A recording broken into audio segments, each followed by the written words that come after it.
Hii ni Kiko Media. Usisahau kusubscribe. Karibu mdau wa Kiko Media, moja kwa moja tukaangazie mambo ya kuzingatia pale unapohitaji kusaini mkataba na lebo ya muziki au record label. Karibu na moja kwa moja tuianze makala yetu. Kabla ya kusaini mkataba na lebo ya muziki au record label, ni muhimu kuzingatia mambo 9 ya msingi ili kulinda kazi na maisha yako ya sanaa. Soma mkataba kwa makini.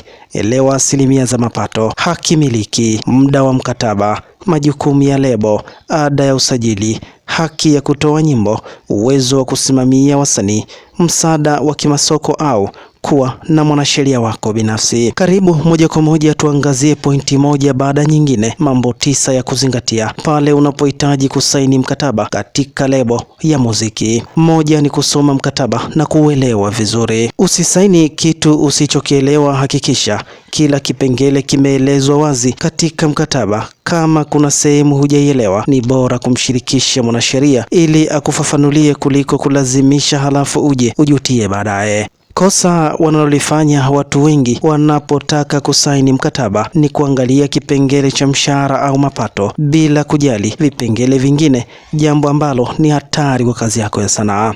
Jambo la pili unalotakiwa kuwa nalo makini pale unapohitaji kusaini mkataba katika lebo ya muziki ni asilimia za mapato. Elewa ni kiasi gani cha pesa kitakwenda kwako na kiasi gani kitakwenda kwenye lebo kutoka kwenye mauzo ya streaming na maonyesho. Hii itakusaidia kujua kama unafaidika na kipato kutokana na kazi unazozifanya katika lebo. Jambo la tatu la kuwa nalo makini pale unapohitaji kusaini mkataba katika lebo ya muziki ni haki miliki.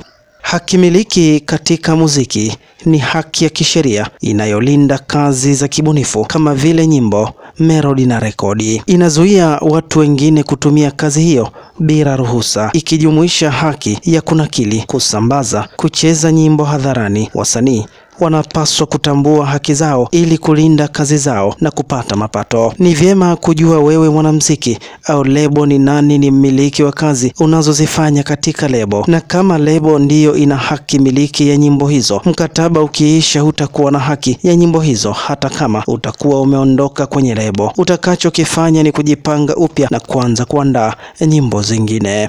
Jambo lingine muhimu la kuzingatia pale unapohitaji kusaini mkataba katika lebo ya muziki ni muda wa mkataba.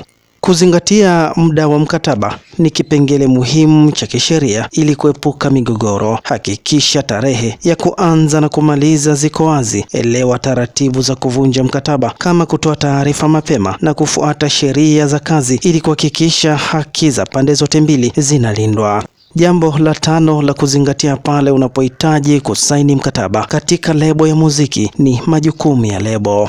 Weka wazi ni nini lebo inapaswa kukufanyia, kama ni kurekodi video na kusambaza au kutafuta masoko kwa ajili ya kazi unazozifanya katika lebo. Hilo ni jambo muhimu kulijua. Majukumu ya lebo ya muziki kwa wasanii ni pamoja na kukuza talanta, kufadhili utayarishaji wa nyimbo za video, kusimamia masoko na kusambaza, na kulinda haki miliki na kupanga maonyesho. Lebo inawajibika kuongeza hadhira ya msanii, kusimamia mikataba na kutoa msaada wa kisheria na kusimamia kazi kwa uwazi, lakini pia inategemeana na namna ambavyo mmekubaliana katika mkataba.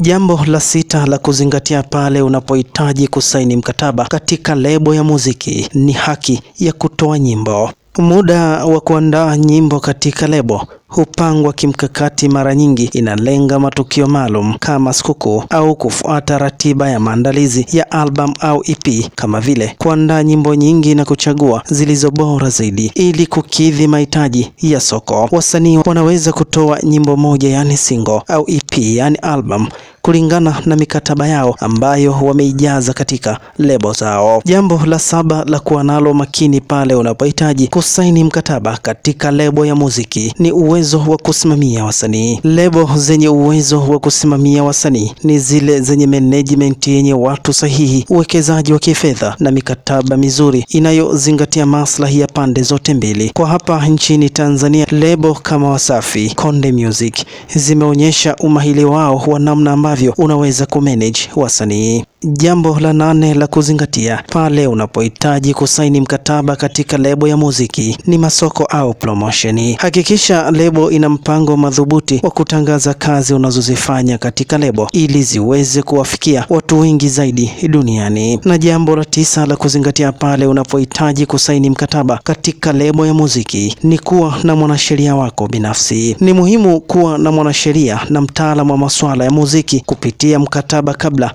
ya kuingia kwenye mkataba wowote ule wa kibiashara. Hii itakusaidia kuepuka migogoro na mambo ambayo yanaweza kuepukika. Hayo ndiyo mambo muhimu zaidi ya kuzingatia pale unapohitaji kusaini mkataba na lebo ya muziki au record label. Basi nikusihi sana, endelea kuwa na Kiko Media na endelea kusubscribe ili uwe wa kwanza kuzipata taarifa zetu na maarifa tunayokupatia kila siku. Asante na kwaheri.